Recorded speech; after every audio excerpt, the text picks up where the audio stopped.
Hello വിദ്യാർത്ഥികളെ, fillet weld 3F dip transfer വഴി vertical പൊസിഷനിൽ 3 മില്ലിമീറ്റർ വൈഡ് സ്റ്റീൽ ഷീറ്റിൽ പുറത്തെ കോർണർ എങ്ങനെ ജോയിന്റ് ചെയ്യാം എന്ന വിഷയത്തിലേക്ക് സ്വാഗതം. ഈ പരിശീലനത്തിന്റെ അവസാനം നിങ്ങൾക്ക് കഴിയും ഡ്രോയിങ് അനുസരിച്ച് വലുപ്പത്തിൽ പ്ലേറ്റ് കഷ്ണങ്ങൾ തയ്യാറാക്കുക. കോർണർ ജോയിന്റായി പ്ലേറ്റുകൾ അലൈൻമെന്റിൽ സജ്ജീകരിച്ച് വെൽഡ് ചെയ്യുക. വെൽഡിങ്ങിനായി കോർണർ ജോയിന്റ് ലംബസ്ഥാനത്ത് സജ്ജമാക്കുക. ഉചിതമായ അളവിൽ ഫില്ലർ മെറ്റൽ ഉപയോഗിച്ച് ബീഡ് നിക്ഷേപിക്കുക. ഉപരിതല വൈകല്യങ്ങളും പെനട്രേഷൻ ബീഡ് രൂപഭാവവും വൃത്തിയാക്കി പരിശോധിക്കുക. ഈ ടോപ്പിക്കിൽ നിരവധി എക്യുപ്മെന്റുകളുടെ ഉപയോഗം ഉൾപ്പെടുന്നു. സാധാരണയായി ഉപയോഗിക്കുന്ന പ്രധാന എക്യുപ്മെന്റുകൾ ഇതാ: steel rule,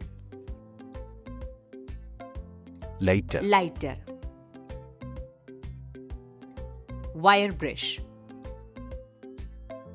hand grinder, basted file, second cut file, tri-square, leather apron,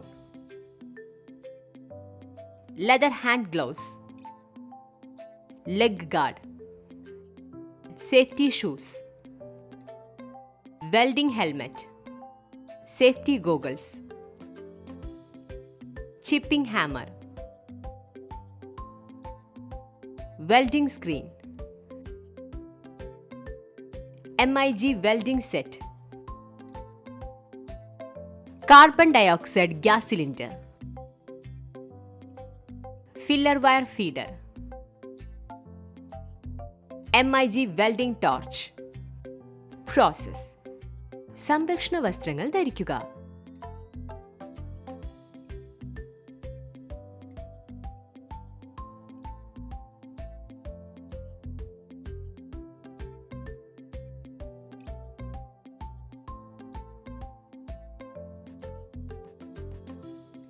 drawing അനുസരിച്ച് ഷീറ്റിംഗ് മെഷീൻ ഉപയോഗിച്ച് ഷീറ്റ് മുറിക്കുക.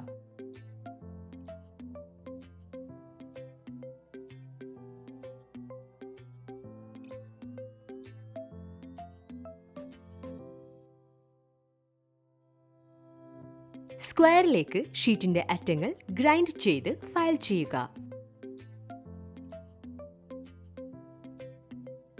കാർബൺ സ്റ്റീൽ വയർ ബ്രഷും ഫയലിംഗും ഉപയോഗിച്ച് പ്ലേറ്റുകളുടെ സർഫസ് ഡിപ്പർ ചെയ്യുക.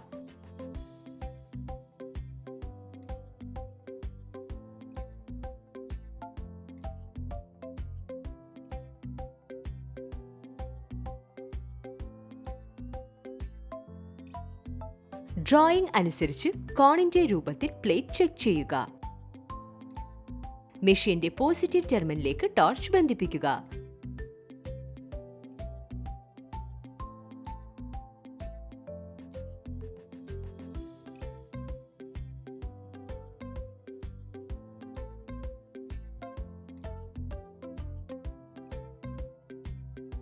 തൊണ്ണൂറ് 100A കറണ്ട് അനുബന്ധ വയർ ഫീഡ് നിരക്ക് 19 മുതൽ 20 വരെ arc voltage dip transfer mode ഉപയോഗിച്ച് run നിക്ഷേപിക്കുക.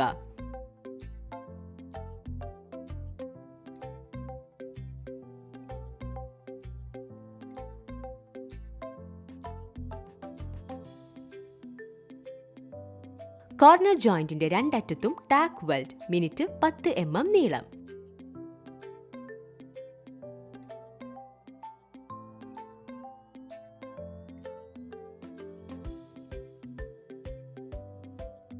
Talk welded job vertical പൊസിഷനിൽ സൂക്ഷിക്കുക.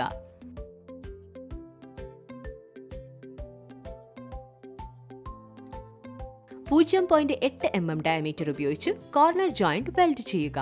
മൃദുവായ steel filler wire stringer bead welding techniques ഉപയോഗിക്കുന്നു. സ്ട്രൈക്ക് ചെയ്യുക.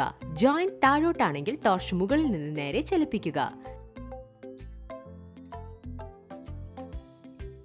വയർ ബ്രഷ് ഉപയോഗിച്ച് ബീഡ് വൃത്തിയാക്കുക.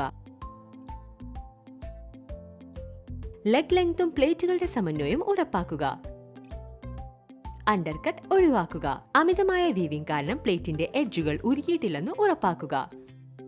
പ്ലേറ്റിലെ ലാബ് വെൽഡിന്റെ മറ്റേ ലെഗ് ടോയിന് അണ്ടർകട്ടില്ലെന്ന് ഉറപ്പാക്കുക. വയർ ബ്രഷ് ഉപയോഗിച്ച് ബീഡ് വൃത്തിയാക്കുക. അണ്ടർകട്ട്, പോറോസിറ്റി, അസമമായ ബീഡ് രൂപീകരണം, പ്ലേറ്റിന്റെ എഡ്ജുകൾ മെൽറ്റഡ് ഓഫ്, ഡിസ്റ്റോർഷൻ, നല്ല ബീഡ് പ്രൊഫൈൽ എന്നിവയ്ക്കായി വെൽഡ് ചെയ്ത ജോയിന്റ് ചെക്ക് ചെയ്യുക. ഡ്രോയിംഗ് അനുസരിച്ച് വലുപ്പത്തിനനുസരിച്ച് പ്ലേറ്റ് കഷ്ണങ്ങൾ തയ്യാറാക്കുക. കോർണർ ജോയിന്റിനായി പ്ലേറ്റുകൾ ക്രമീകരിക്കുക. വെൽഡ് ചെയ്യുക. വെൽഡിങ്ങിനായി കോർണർ ജോയിന്റ് ലംബമായി സ്ഥാപിക്കുക. ഉചിതമായ അളവിൽ ഫില്ലർ മെറ്റൽ ഉപയോഗിച്ച് ബീഡ് നിക്ഷേപിക്കുക. അവസാനം വൃത്തിയാക്കൽ എന്നിവ ഉൾപ്പെടുന്നു. ഉപരിതല വൈകല്യങ്ങൾ, പെനട്രേഷൻ ബീഡ് രൂപം എന്നിവ പരിശോധിക്കുക. എല്ലാ ആശയങ്ങളും പ്രവർത്തനങ്ങളും നിങ്ങൾ മനസ്സിലാക്കിയിട്ടുണ്ടെന്ന് ഞാൻ പ്രതീക്ഷിക്കുന്നു. ഞങ്ങളുടെ അടുത്ത വീഡിയോയിൽ ഞങ്ങൾ നിങ്ങൾക്ക് മറ്റൊരു അത്ഭുതകരമായ ആശയം കൊണ്ടുവരും. അതുവരെ സുരക്ഷിതരായിരിക്കും.